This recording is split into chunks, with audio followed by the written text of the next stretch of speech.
Live from Paradise Studios in New York, Strong Island Television presents Under the Radar, starring Randy Unger.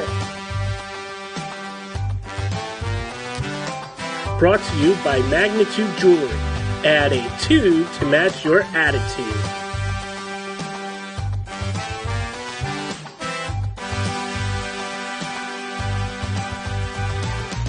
Tonight, Randy will be wrapping up his coverage of the Tribeca Film Festival with special guest critics Judith Davis and Matthew Scushman.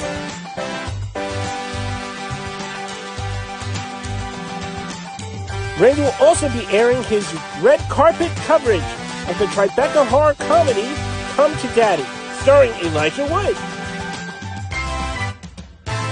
And now, here's your host, Randy Unger. Hey guys, I'm Randy Unger, and this is another edition of Unger the Radar, and a very special edition, the Tribeca Wrap-Up Show. And right now, I've got three notable critics, two of which are on the couch with me right now. One's on the phone, but first off, Mr. Matthew Schuckman. Got it, finally. Brad Balfour. At least you got that right. I did, yeah. And Miss Judith Davis on the phone. Hello, Judy. Judy. Hi. Hello, Dad. This is awesome. Thank you guys so much for being here. Thanks for having us. Yeah, happy Mother's Day to all the mothers watching, Judy and yourself included, I think. No. Okay.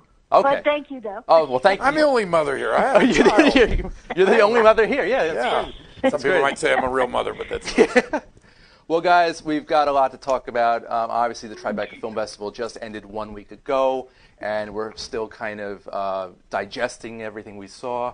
We all had great experiences, very different experiences, I'm sure. Mm-hmm. So, yeah, Matthew, let's start with you. What were some highlights? Well, I think every year I always try and see as much as I can. Yeah. And I find myself a little disappointed, I think, because I try to jam my schedule so packed full of stuff that, Right. The amount of decent things, is far, overweighing, underweight, by the really horrible things.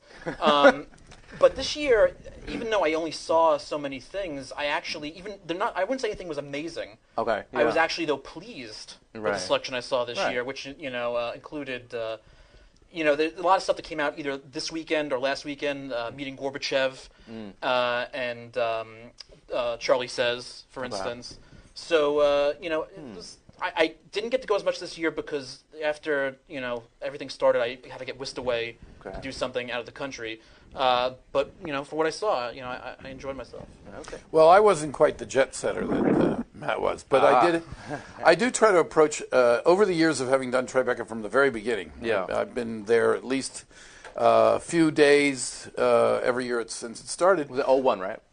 Well, actually, 02. 02. Remember, Yeah, 9/11. Yeah, that was that rationale for it. So put a damper on you couldn't have had it at 01 unless you had Right. it during 9/11. But in any case, and obviously I've seen all the changes and all. So a couple things have settled in for Tribeca, and one is that people say the shorts programs and the documentaries often are the things that people get surprised about, get picked up. Do create, and then it's been the documentaries that have even gotten them the awards. And one of the documentaries I got to see, which I was so happy. Yeah. And as I was explaining before, I prefer to go to the public screenings rather than the press screenings where I got to sit around with a bunch of critics. My God. I prefer to be there with the public and hear their reactions to them. Yeah. I got to see the Apollo. Okay. And because I have this other life of having been a music journalist, Lisa Cortez, who was the producer, who worked for Lee Daniels, had also been Def Jam's publicist. Okay. So I've known her for 30-some years, and we used to work together. So it was great to hear her talk about doing a movie that's a music-related movie about something that she has a personal engagement with. Okay. And that I knew a lot about where the bodies were buried. She was talking about because of her experience in the Q&A, because of her experience in music business, she was able to get all this footage of rappers that had performed at the Apollo. And so it made the whole experience of seeing the film great, and it was a really valid, really meaningful film. I mean, to me, the Apollo is just such a touchstone. Okay. And then to hear the story, and then to really fill in a lot of gaps. I have a lot of those James Brown records live at the Apollo, and I have original pressings, by the way, guys. But I don't even go and play them. They're so valuable, original pressings. But I know those James Brown records really well, and you can see this incredible footage. Cool. And back to documentaries, though, I saw some of the greatest documentary films at this year's festival myself. One of which was Making Waves, the Art of the Cinematic Sound, which basically talked about, sound mixing, sound editing, scoring, and the way they just went about it was just so in-depth, so interesting. And it wasn't like very scientific and technical, but it was just in a way that anyone can really absorb it and appreciate it. So that really stood out, and also the dog doc. I don't know if you guys. What's the dog doc? No. It's about. I didn't get to see that. Yeah, no. the dog was also very interesting. It's about this guy, Dr. Marty Weinstein. Dr. Marty. He's known as Dr. Marty. And he's basically known for doing using holistic and alternative medicine on his patients, dogs mostly. Okay. Yeah. And it was a fun one. Boy, I tell you, when they say a dog's life, I think I want that darn dog. Yeah, they get better medical treatment than we do sometimes. Judy, really do. what did you? What were some of your highlights? Well, honestly, my favorite highlight, I have to say, is actually two films, documentaries, of course. The one, I want my MTV because I'm ex-MTV, so I was, of course, able to interview John Lack on the carpet and just in the screening, actually, and I did see that one at the actual festival. Nice. It was cool because I ran into so many people I worked with, so that one definitely. And then also the Michael Hutchins documentary that Richard Lowenstein or Steen, is it? I'm not sure. I can't remember if I have it pronouncing it correctly, so forgive me, Richard. But he directed most of InXS's videos, so he was a friend of Michael Hutchins, and he answered some questions that I really had because I was a big InXS fan. So that was in the documentary. And then I do have a feature that I did love, Gasoline Thieves, which I'm surprised that didn't do more. That was really a good film. What was the premise on that one? I missed that one. Yeah, what was the storyline? Yeah. So Gasoline Thieves is basically a film it's based in Mexico, and it's really about how, poverty down there, that there are a group of people that actually steal gasoline and will resell it, and just the danger behind it. And it was a story about this young boy who, basically the small part of the story was that he was working for this guy that did that, and he wanted to save money to buy an iPhone for a girl he liked, and his mom needed the money, and then he ended up getting in trouble because he started working with the bigger thieves, and just it was such a dark film, but so intense. And you guys really have to see it because it's something that you don't even expect when you don't even want to leave the room because you're like, you want to know what happens next. That's cool. So it's very dark and it doesn't have a great ending, but it was a really intense film. And I interviewed the director and the cast during the festival, and we talked about it. So that's cool. Yeah, I didn't see a lot of memorable features, like narrative features, but one that did stick out for me was called Goldie.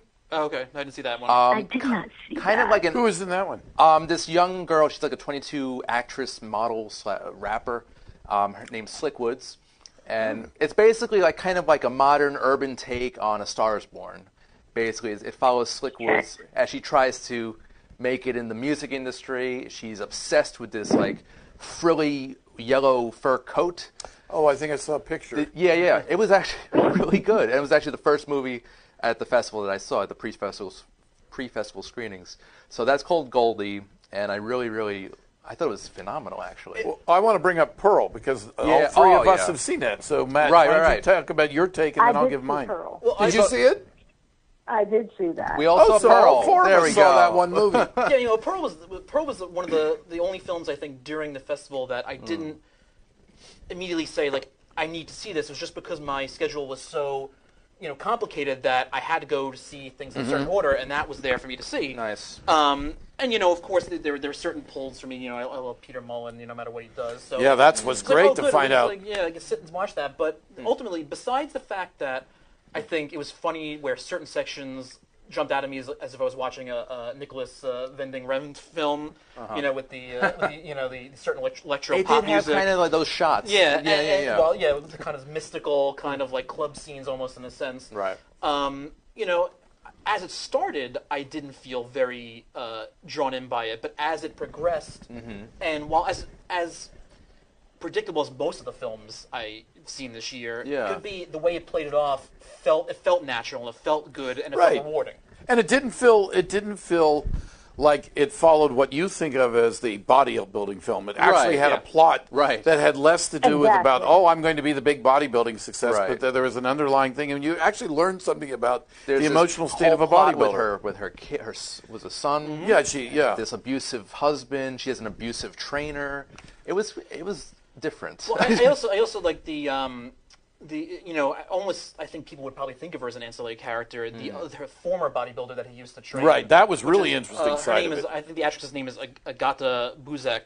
At the beginning of the movie, I was just like kind of annoyed when I first met her, and then as it progressed and kind of watching her, like I was like really drawn in and like really pleased by being able to kind of connect with those characters. And the other thing that I liked about seeing the film was we always talk about where are the films directed by women. Well, this one was directed by women. It was driven by women. And in fact, I thought it really effectively handled, even though Peter Mullen was kind of vaguely the villain of the film, he really wasn't.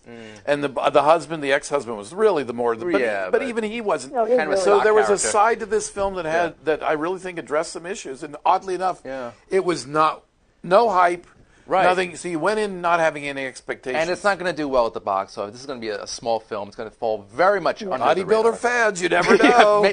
Probably. Look what happened to somebody we know named Arnold, and he's also a German speaker. Yeah, maybe. So maybe this movie will have a cult following. We'll see. What'd you think, Judy? Well, I mean, definitely, it was a really interesting film, and I really wanted to segue into something else, but it was sort of hard to watch because she seemed to have such a difficult life. So I just felt her pain. It was just really painful to watch as a woman to see all that she was dealing with in this, like you said, the abusive trainer, the abusive husband.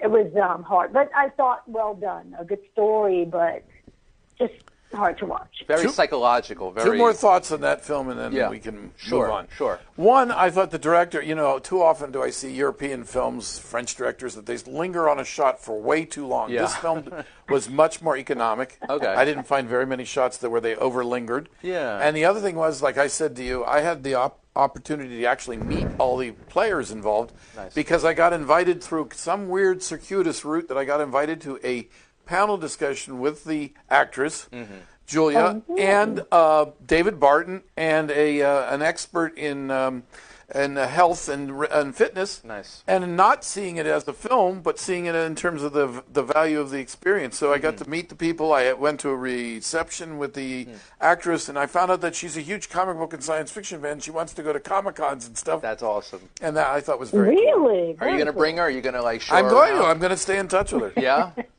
And do you Oh, see... so did you gentlemen get a chance to see Maiden? I love that film. Which one? Tracy Edwards. It was amazing. What was the title? It's Maiden. It's about the all-female sailing crew. Oh, That yes! was for That the, was the other film I was going to tell you about. All right. I think Remember I was gonna see documentaries? that. I remember I was telling you documentaries have always been. I got invited to a breakfast screening where the woman who was the captain was there, and she did pictures with everybody. I got a picture of myself with her. Yay. And she's amazing. You wouldn't believe her. She was amazing. What a personality. So this documentary follows a team of crew? This is the first all-woman sailing. That's cool. And in the late 80s. All right. So you saw it, Judy? Did you get to speak with them? Yes, I had a one-on-one with her, and Cool. with Tracy, and it was 1989, I think it was. Oh, when I think Tracy at the time was like 24, and she had gone before with a male crew, and they had her as the cook, and she decided afterwards that she wanted to have her all-female crew. And it was amazing if you saw the documentary. All of those women were really accomplished. So it's not like she just Oh, my God, you wouldn't believe. These women were, they just were they in the Olympics? educated and had so much experience with Did they go into the Olympics? Did they, progress? No, but it's part of a huge... Oh, well, wait, yeah, we didn't tell you the whole hook. Uh-huh. They went around the world. Oh, that's cool. That was the whole thing. This is the most... You can't go around the world. The world is flat. What are you talking about? Okay. Well, Matt, I got to tell you, you got to stop reading these. You got to stop looking at Alex Jones's show. But anyhow, and these. What was interesting? This is 1989. They were talking about how they couldn't get a sponsor, but it turned out that Tracy knew the king, the royal King Hussein. King, I think it was Hussein, right? Yeah, who eventually sponsored their boat. Yeah, he gave them a boat. She didn't want to ask him, but when they couldn't get anyone, she finally did. And he's like, "What took you so long to ask me?" And he did it. I was like, "Wow, how is that?" So it was amazing film, and of course, 1989. Wow, so they were. I think I was very. I was so admiring her because just what they did. I was not. Even now. That's crazy. She even said that years ago she said to her mom that she wasn't a feminist, and she said her mom said to her, "I'm very disappointed that you're not." She said, "But I realized I really was." She told us that too. What it really meant.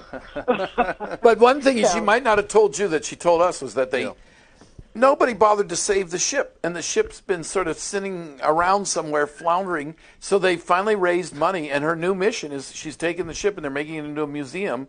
They've found the original ship. They've been restoring it and reconstructing it, and they're even talking about maybe going back out and doing a second trip with all the ladies. You got to understand, all these ladies. They're in their mid-50s. That's cool. And I asked her, they're all alive. Good. And they're all doing all kinds of interesting things. Some have had kids, Where is this museum? I'm curious. Well, no, I don't know where they're placing the ship, but, well, because they're from England mostly. I think it's somewhere in England. Okay, that's cool. Australian.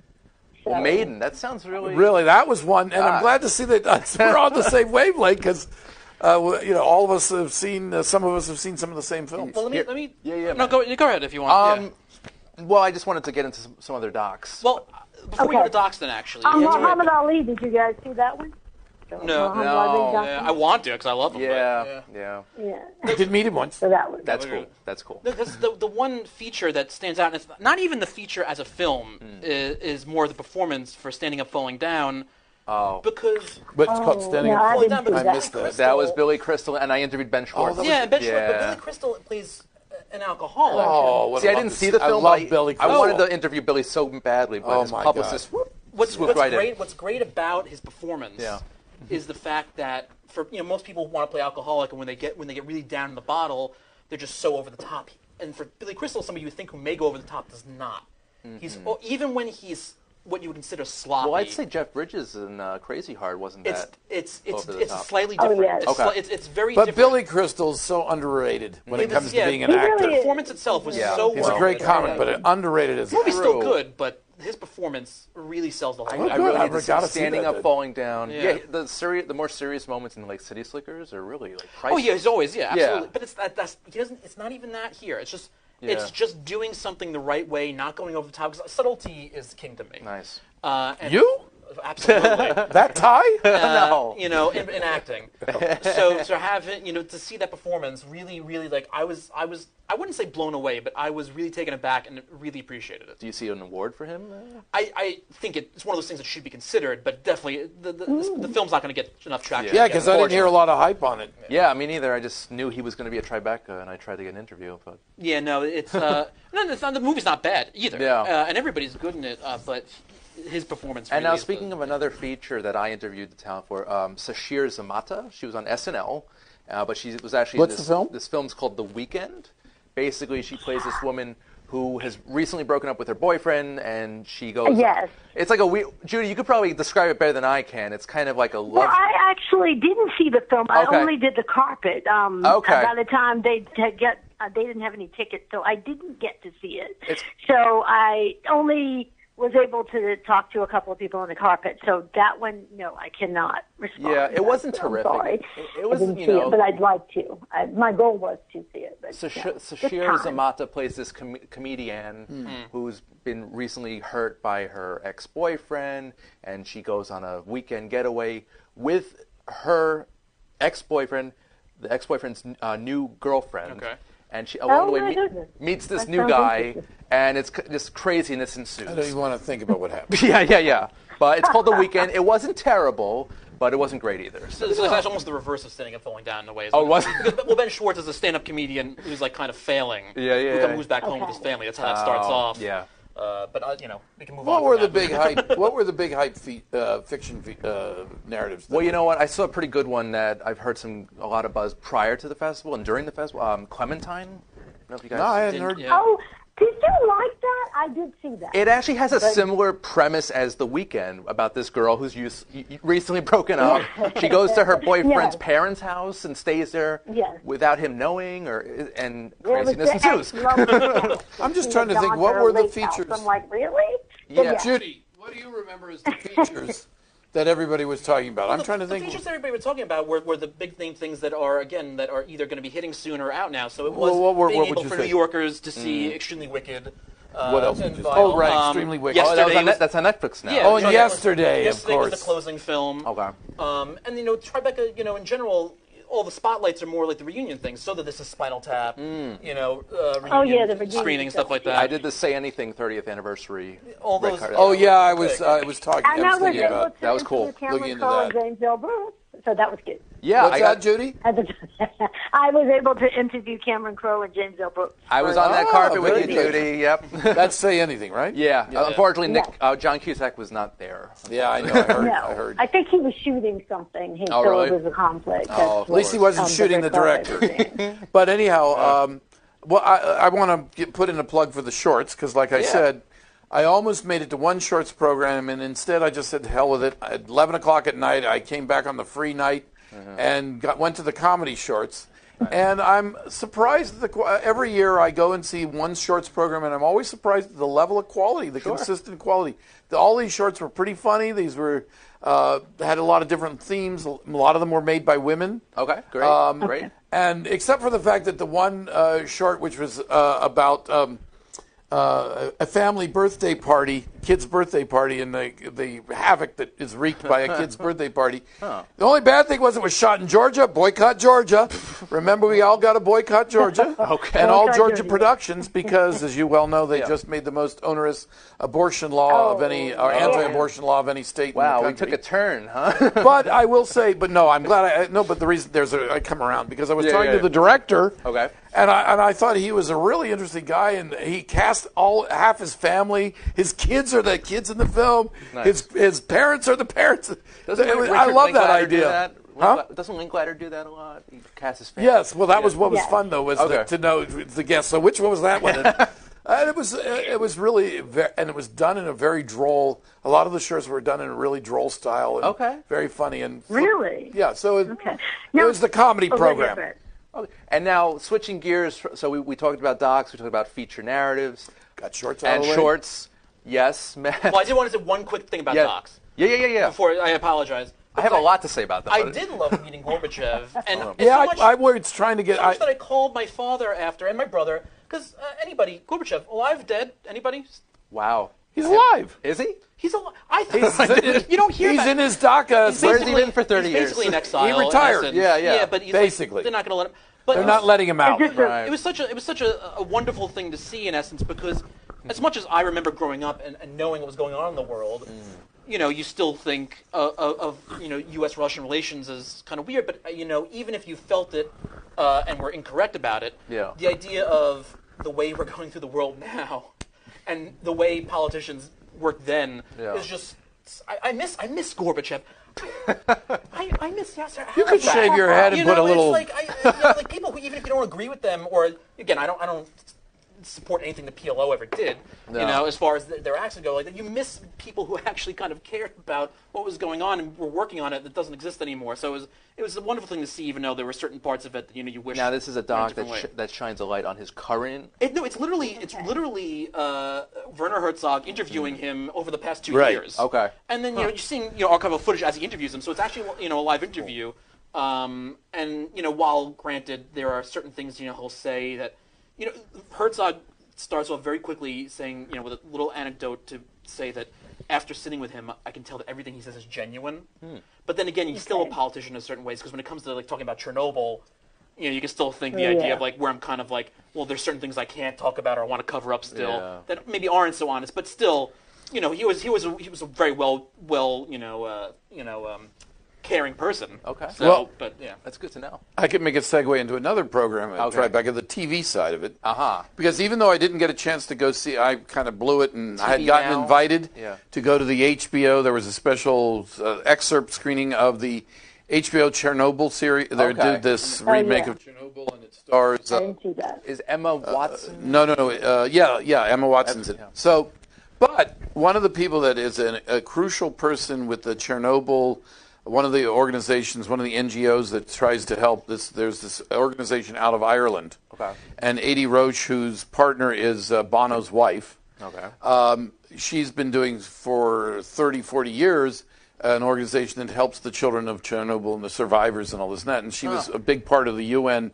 They did at the UN the screening and the premiere and all that. Well, it was at the UN. Well, yes, there was a special screening and event, and sadly I missed her email and then she reached out to us until after the fact, but I got a chance to sit down and interview her and hear about it. And because you mentioned Chernobyl, still to this day, and even worse, the Russians. Now that the three countries are separate, they're all trying to avoid admitting that they have any responsibility for this. And it still reminds us of the dangers of nuclear Holocaust and that kind of thing. So very sobering look at that. But the TV show, I haven't seen the show yet. But I just stuck with the film stuff, but the TV stuff. No, but I that's have another seen the program. film years ago, but not this. No. Yeah. I cut you off early when you wanted to talk about something, though. So No, I just wanted to talk about the remaining films. I just saw just a couple extra. So another documentary that really stood out to me, Picture Character. Oh, I wanted to see that so bad. I kept trying to find a time. Basically, the history. The publicist invited me, and I really want to see that. That's the emoji film. Yeah, it's the history of the emoji. Oh, yes. I did interview people, and they talked about it. That's cool. That was interesting. Basically, it talks about the history and how was that? It's like basically a language now, and it's well known in society. It binds people together, and this is just like a really, that was one that I was really sad I missed. Yeah. There were a couple of publicists that sent me notice of these, and I kept trying to find a time to squeeze them in. Yeah, no, I would check it out. That one was really an interesting one, and there was the one about the Chinese, the Chinese. Oh, what was it? I can remember the publicist, but I can't remember the name of the film. something about China. Yeah, but there were some really interesting docs that there's just not enough time in the day. Were. And there was also Did you guys see the one for Dr. Ruth? Yeah, there was also another one about her story. Wait, what were you saying, Judy? Dr. Ruth. I didn't know her story. The Dr. Ruth. I didn't see it either. I have met Dr. Ruth. I tried to get an interview, but I missed all pre-screenings. She wouldn't let me do a picture. Really? I tried to get a photograph of her. She wouldn't let me take a picture. She thought you were going to deepfake it. She probably doesn't care about that. What was her reason? I didn't even ask to do the picture with her. I knew about her. She was already famous, so I didn't know her backstory until now. You didn't know her backstory? She's a Holocaust survivor. That I read in the press release. Yeah, she's quite. Until I watched the doc, I was like, "Oh my God!" No, I've seen her speak live. Thankfully, it was really amazing. She's quite an outspoken woman. And now, do you guys know where this fascination with sex came about? Like, why? I think it's in the doc. I remember seeing her explain it, and it kind of happened. It wasn't like I'm going to go. I'm obsessed with. No, it's just sort of. She found as she was moving into her practice that she got more and more, and she started answering questions, and she seems she's non-threatening. Yeah, she's certain a ways. Sweet little old lady. Sweet little old lady. And she's like talking. She's been that way since she's been 24. She looks the same as she always has. Yeah, she's 22 years old. She looked like that, But oh my gosh, a little less sex obsessed probably than she is now. So there's Dr. Ruth. There was also Scheme Birds. I don't know if you guys know about it. I saw the name, but it's a strange. Judy, did you see Scheme Birds? I saw a little bit of that, but it was weird, right? Not that much, because I ended up having to leave for something. It's so about I this couldn't see all of it. like poor neighborhood in Scotland, and it focuses on this teenage yes, girl. I wanted to see that one. It's got, I think it won an award at the Tribeca. That's right. I think it was on my list because it was. It has a Celtic theme for my yeah, Celtic. yeah. It was very different, very out there, and yeah, I'm still trying to wrap my head around that one. We'll send you over to Scotland. Yeah, I'll see it firsthand. But the other thing that I wanted to mention that I think is also the some of the VR and augmented reality. I tried out. I don't know if you. I don't know if they let journalists into the filmmakers' lounges, but no. No. I went to the lounge.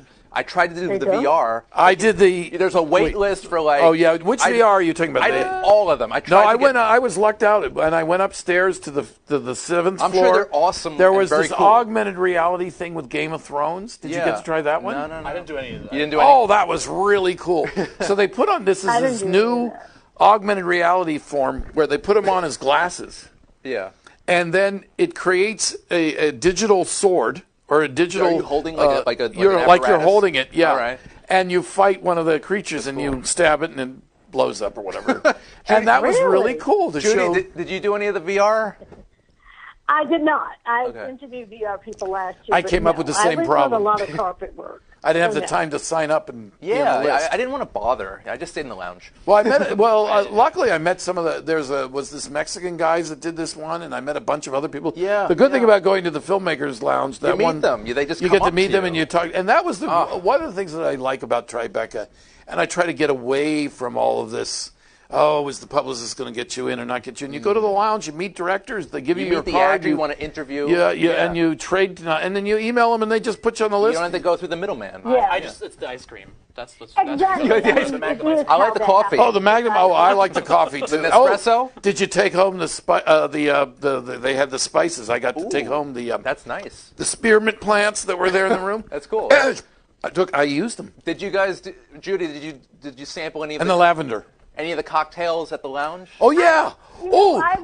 They were too strong. I had one. I was. Oh yeah. Well, you had to ask him. Very little. I was mostly You didn't at, do any of the cocktails? Village East and SVA for. I did a lot of carpet work because I had seen a lot of films before. Oh, you went and did the so pre-screenings. I wanted to do a lot. So I only went to the lounge maybe twice.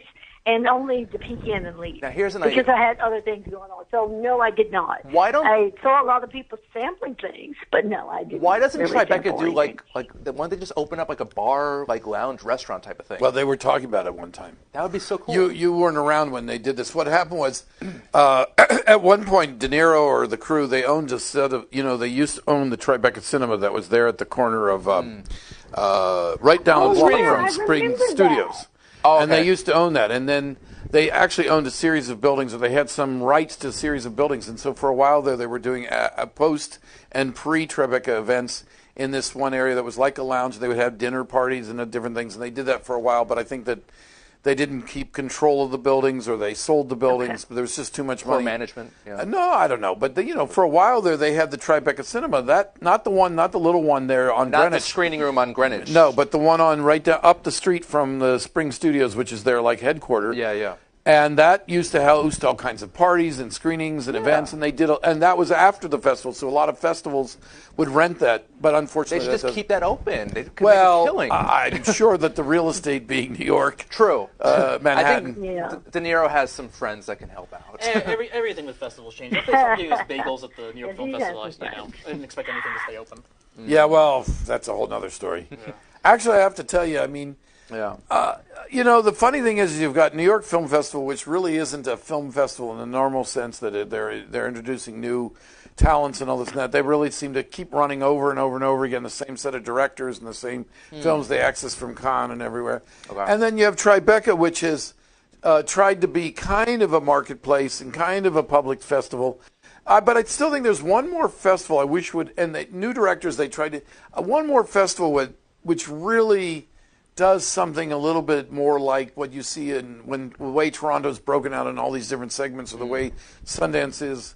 And I don't think, oddly enough, in a city like New York where there's 50,000 festivals a year, 3 festivals a week, every kind of maybe it's because you get the Bosnian Herzegovina Festival, you've got the Bulgarian Film Festival. that you maybe don't need one collective festival when you have once a year Sundance. There's nothing else after that in that area. But that may be why there's not been that kind of benchmark festival in the way that you'd like to see it. Yeah. I mean, I think Tribeca is the largest, no? Or in the city. In the city, yeah. Yeah. So it probably is now because you're right. New York Film Festival. I was surprised that it wasn't. Well, it runs longer. Tribeca, I don't know how many films they have. It's a lot. Yeah, so, a couple of hundred. I would say Tribeca is. About so. 100. Yeah, about 100. Yeah, but I wanted to ask if you you guys include the shorts about, yeah. What film did I want to ask you guys about? Did you see any of the documentary? Well, I don't know if we're trying to get. You said we were trying to get out of documentaries, but like Halston. And Halston! I really wanted to see that. Those. There's screening that you can still. I'm going to reach out to the publicist, and they're making available screening links and some interview opportunities. And I really want to do something on that because, of course, not that you would ever think I had any experience in that era, but I did actually, had my moments of going to Studio 54 and seeing Halston there, that's cool. Stuff like that. Oh, I was only 2, mind you. Yeah, I was only 2, but they were good about it. Yeah. I was the hippest guy, though. I could get people in.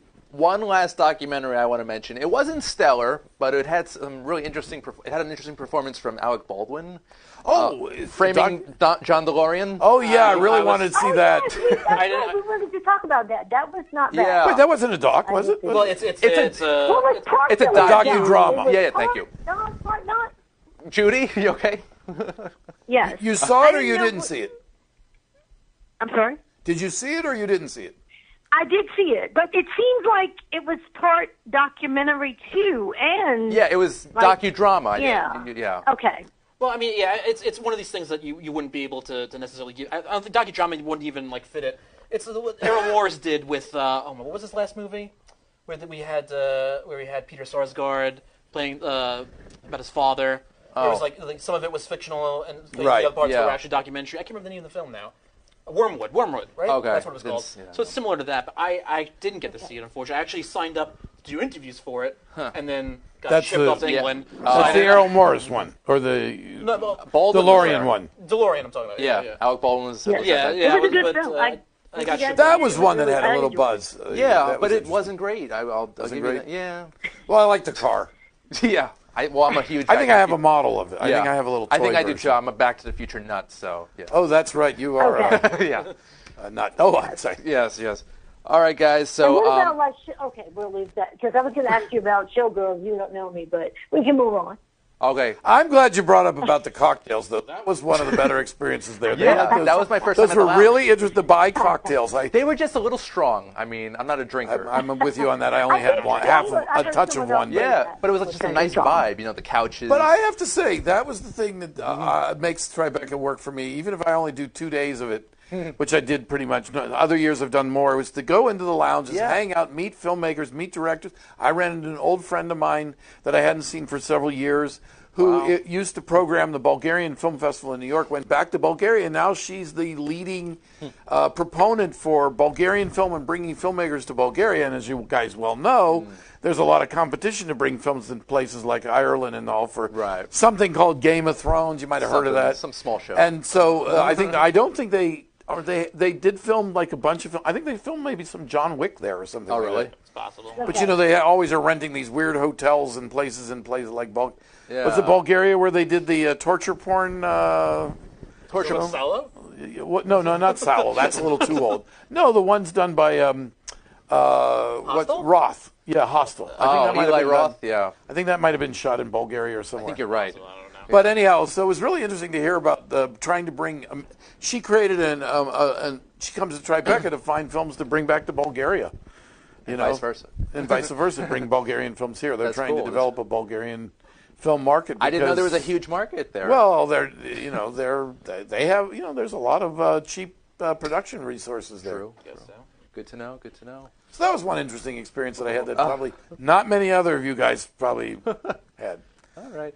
Well, guys, we're going to take a short commercial. Actually, first we're going to segue into the red carpet interviews I did for the new horror comedy, dramedy. I would say dark comedy thriller. I like that too. Yeah, Come to Daddy, starring Elijah Wood and Stephen McHattie. So here are some highlights. I like Stephen McHattie. From that interviews. Yeah, right here. Okay. Hey guys, Randy Unger here with Unger the Radar, here at the red carpet premiere of the new comedy horror thriller film, Come to Daddy. I'm about to speak with some of the cast and crew. Here we go. So guys, how did you each get involved with the project? I'm very curious. Okay, well, okay, it's a long story, but to cut it short, we'd done a movie together called The Greasy Strangler with a friend who co-wrote it, and I had a really crazy experience with my dad dying that I formed an idea that I went to the scriptwriter and said, hey, here's a skeleton of an idea. Do you think we could do something with it? And he wrote the script really quickly. We sort of honed it together, and then I sent it to Elijah and said, what do you think? And then I read the script, fell in love with it, because, I'm endeared to Ant as a friend, and anything that he'd want to send for me to consider, I was excited about.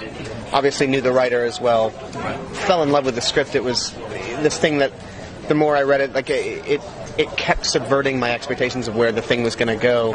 It was super exciting, really funny, kind of shocking. It had all these elements that I love in films in one package. And so it was just a thrilling thing for me to get to be a part of. Now, was it always considered a horror film, or comedy in there? Yeah, I haven't been calling it a horror film. I mean, it's definitely a film that chicanes and moves in different directions, and the whole idea was like for it to be a complete surprise for the audience, and that once they think they get a handle on where it's going to go, we just wanted to change direction and change genre kind of nearly as well. So it was never, to me, it was always a thriller with like dark comedy mixed in it. What were some challenges you guys faced on set?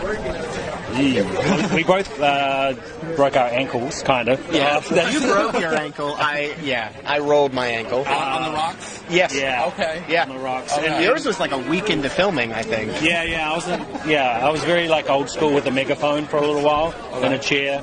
But it was just like, it's a low budget, well, not low budget, but it was a tight production, so we had to make every second count. So it was, they're all hard. All films are hard, but we were lucky. I thought it was a really kind of smooth shoot in the fact that we didn't have any of those outside external craziness where it's weather or anything that throws things out of whack. Yeah. So in that respect, it was kind of like it was a pretty smooth run, really. It was. It's a great level of consistency considering, it was tight. Yeah, exactly. So what do you guys hope, both of you, what do you hope audiences take away from the film? Two things: that it's a fun experience, and that there's also a connection to the emotional resonance of the film.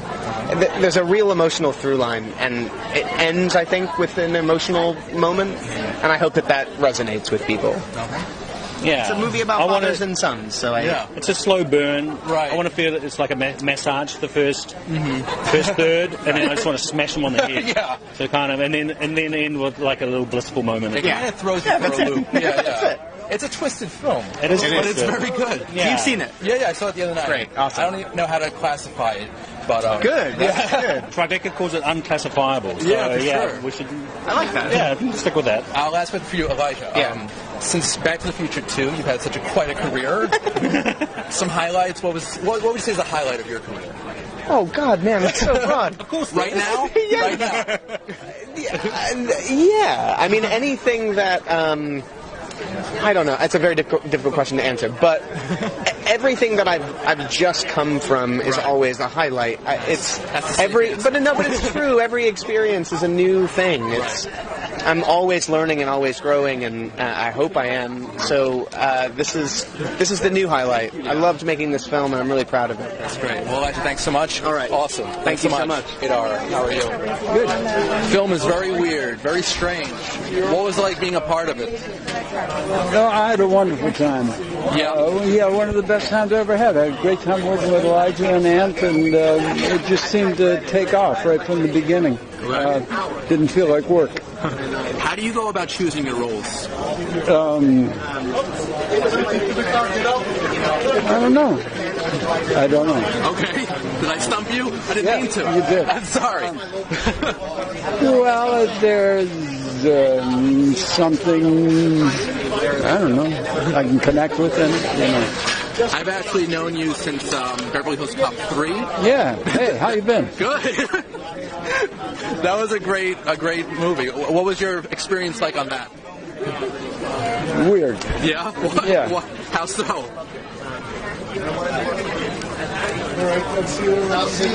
Everything about it was weird.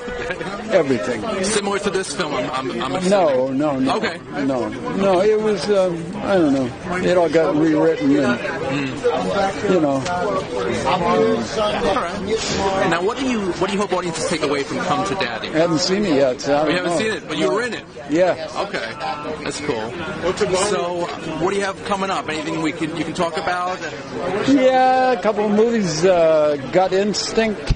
Okay. Movie about the Mounties in Canada. Okay. Coming out soon. And a movie called Dreamland. Dreamland? Yeah. Is there a particular type of character that you haven't played already that you'd want to in the future? No, I'm just looking for different. Okay. You know. Cool. Keep it fresh, keep it original. Yeah. Okay. Try. Okay. How's your experience at the Tribeca doing so far? I just got here. You just well, welcome. Thanks so much, Stephen. Thank you. Awesome. The film is great. Oh. And there you have it, guys. The red carpet premiere of Come to Daddy, the new comedy horror thriller starring Elijah Wood and Stephen McHattie, now here at the Tribeca Film Festival. Thanks so much. Under the Radar is brought to you by Magnitude Jewelry. Add a 2 to match your attitude. Patent pending interchange genuine gemstone and crystal EMF protection jewelry. For more information, please visit magnitudejewelry.com/gemgirl or call 718-268-6634.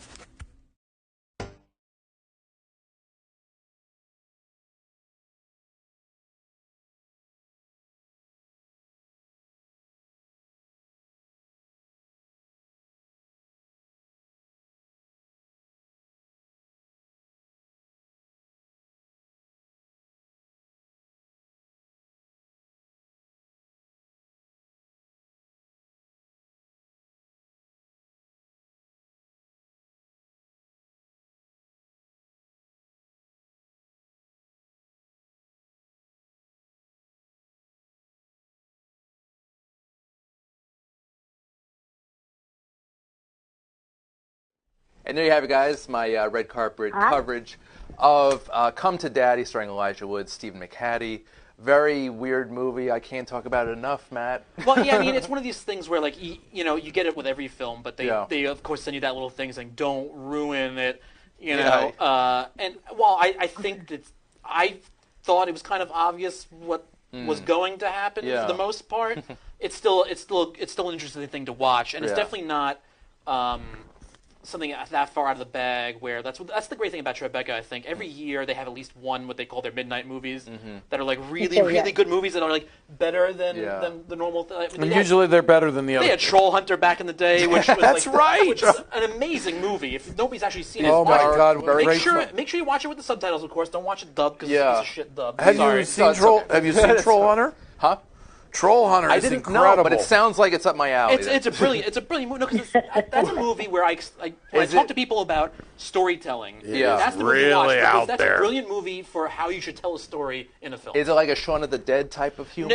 I don't know if we should tell you. It's like a cinema No, verite. no. I should have said this at the front of the beginning of the show. No spoilers. It's a cinema verite, fake documentary film. Yeah. About trolls. Okay. Yeah. I mean, it's not. Is it better than Troll 2 from the 90s? Oh, much better than the Trolls. Really? Okay. So Troll Hunter is actually a brilliant movie. It's Andre Overdahl. What a brilliant concept. It's directed by Andre Overdahl, who I'm really excited to see this now. who ended up making Autopsy of Jane Doe, who's now also the director for Scary Stories to Tell in the Dark. Oh, nice. Okay. Oh, really? Yeah. Oh, and it wasn't his first film, but it was his first big thing. And that was at really broke Tribeca. Is through. that where I saw it? Yeah. Well, I mean, other places, but for us in New York, that was the first to see it. They also had the year after that, also with Stephen, a short thing, but Stephen McHattie, that Eddie the Sleepwalking Cannibal, which I always thought was a very underrated Canadian film. Now, these are some like very obscure horror comedies out there. Did you guys ever? This is totally not Tribeca, but The Greasy Strangler. I didn't see The Greasy Strangler. I know The Greasy Strangler, which is also the Elijah Wood or Ann Timpson produced. Well, you saw the Elijah Wood one with the zombies. That was a pretty good one.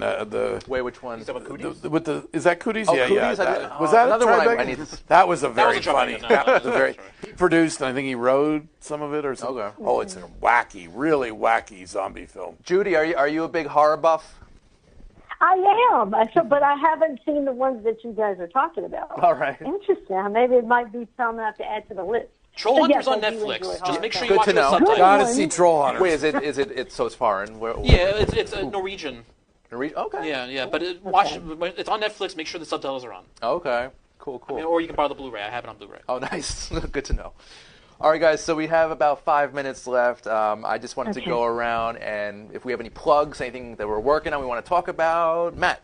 Well, I don't know if I have any plugs. Or you can always just go check out anything I've done on Den of Geek. We have a Daily Motion page, dailymotions.com/Den of Geek. You can see some interviews on there. Is that where you Den of Geek posts all of Well, it? you can see it anyway. You can see it on Den of Geek's website. You can see it on the Daily Motion site. You can see it on Facebook. You can see it on YouTube. It's everywhere. Nice. But those are my favorite places to watch it, either on the website or on Daily Motion site. But if we're talking about Tribeca, just to wrap up one thing, the one thing I found very strange this year also was that I don't get very easily distracted when watching movies, but this year I got distracted because everything I saw happened to have like music in it for songs that I always loved. Like Charlie Says has 3 love songs in it. And some of my favorite love songs. Okay. And granted, it fits. What in were with the love year. songs? Well, they played August, House is Not a Motel, and Live and Let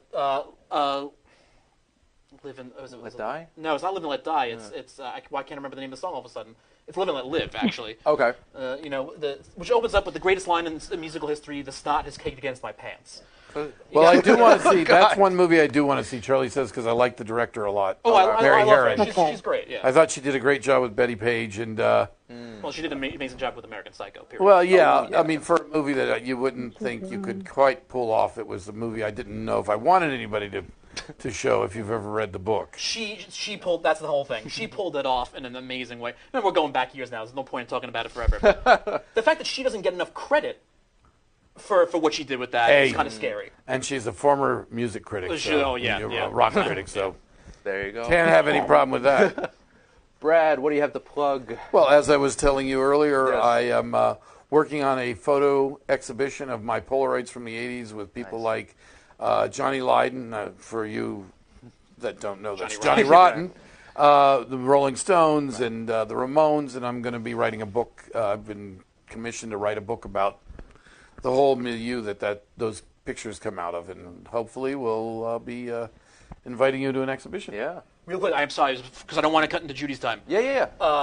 I will plug, because the reason I couldn't make anything at Tribeca is because tell us about your trip. I was shipped over to England to do the junket for Tolkien, which is out this weekend. Nice. Okay. So my interviews with Tolkien, that's fun. Very cool. my interviews for Tolkien that were done over in England are available now to watch on all the sites I mentioned. That was Nicholas Holt, right? Nicholas Holt, Lily Collins, and some of the sporting cast as well, yeah. That's right. That's where the junket was. They flew you out there for that? Oh, yeah. Yeah. That's very sweet. I don't have money to fly myself out. So. Very That's cool. very cool. All right. Yeah. Well, I'm going to be flying out to L.A. in June for the Ghostbusters Fest. So That's right. This is a ghost head here. Yeah. The resident ghost head right here, guys. Okay. So do you have the outfit? Of course. I just don't You have. have which device? You have the devices. I know. I have the flight suit. I have all the patches, the pins, the gear. Do you have the box which can take the ghost? No, not yet. Oh. And I don't have $1,800 for the proton pack yet. So I'm saving up. Wait, you have? Judy, I've seen you wearing one, right? Where's your That's Ghostbusters outfit, It's Judy? the Spirit Halloween one. It's 80. It falls apart. We want to see Judy in one of the Ghostbusters outfits. I can't wait to Comic-Con in October. Judy, are you a ghost head? No. I'm sorry? Are you a ghost head? No, I like the movie, but not like that, no. All right. So what was your highlight? What do you have to tell us about in your Okay, vast? so what I have to plug, two things. I mean, of course, in June, I'm going to American Black Film Festival. I always do that every June. And the plug I really have to do is last year's Tribeca Film Festival, one of the documentaries that I loved was called General Magic, and I just interviewed the CEO of General Magic and the director for that film, and it's released as a Friday in select theaters. You guys have got to go see it, because anything that we use as far as iPhones, Androids, iPads, General Magic people are really responsible for it. It's an amazing documentary. Where did I I'm see plugging that? that for them. General Magic? I think I saw that at New York Film Festival. Where did I see that? Such a great film. General Magic? Was that last year's Tribeca? I saw that. It was at last year's Tribeca. That's right. It was being released finally. Oh, cool. I did see that last year. Right? Cool. Yeah. Well, some fun So yeah, stuff. finally they're releasing it, and you know what's so cool that they did? They had the a premiere in Silicon Valley. I think it was last week or whatever. And at the end of the premiere, they had everybody stand and light up their, use their flashlights to light up the Android and iPhone. I thought that was the coolest thing ever. I said, you have to do that at every screening that you're involved in. Because I'm a tech head. I'm probably more of a techie. More of a tech head than a ghost head? So that is why that film, I was so excited to do the interview because I was like, oh my God. All right. Cool. That's awesome. That's awesome. Brad, did you have something? So that's what I have okay. to say. That's it. I was going to add one other addendum to hearing about MTV. I got a chance to meet Tom Freston, who was one of the founders of MTV. Oh, cool. And he did an interview over at one of these co-working spaces with Baba Maul, who did the music for, come on, Judy, you guys, Black Panther. Oh. He's the voice of Africa. He's one of the greatest musicians in Africa. Tom Freston of MTV is interviewing, and he ran off from, after doing the interview, over to the MTV, I think it was the premiere. Okay, good to know, good to know. So that's my one little name-dropping moment of you guys Tribeca. should check out the doc. It is good. It's like, oh my Lord, you know. General Magic. It's fun. All right, guys, so I got some quick sponsor plugs here from Magnitude Jewelry. May 16th is the Boom Business Expo at the Hilton Hauppauge. May 18th to the 19th is the Southwest Women's Conference in Las Vegas, Nevada. May 19th is the Psychic Fair at the Hampton Inn. And June 19th is the Psychic Fair at the Courthouse Marriott. So I want to thank all my critics today, gentlemen, Matt Schuckman, Brad Balfour, and Judith Davis. Yes, thank you, guys. Yeah, this has been a great episode, guys. I want to thank you so much. And more importantly, well, maybe a little bit more importantly, all the mothers watching, happy Mother's Day. And thank you for everyone watching at home on your devices and whatnot. And we'll be back next Sunday with more Unger the Radar. I'm your host, Randy Unger. Until next time, guys, take care. Thank you.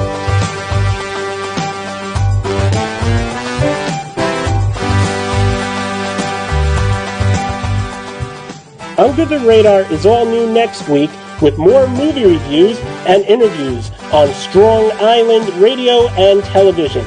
Stay tuned. We'll see you next week.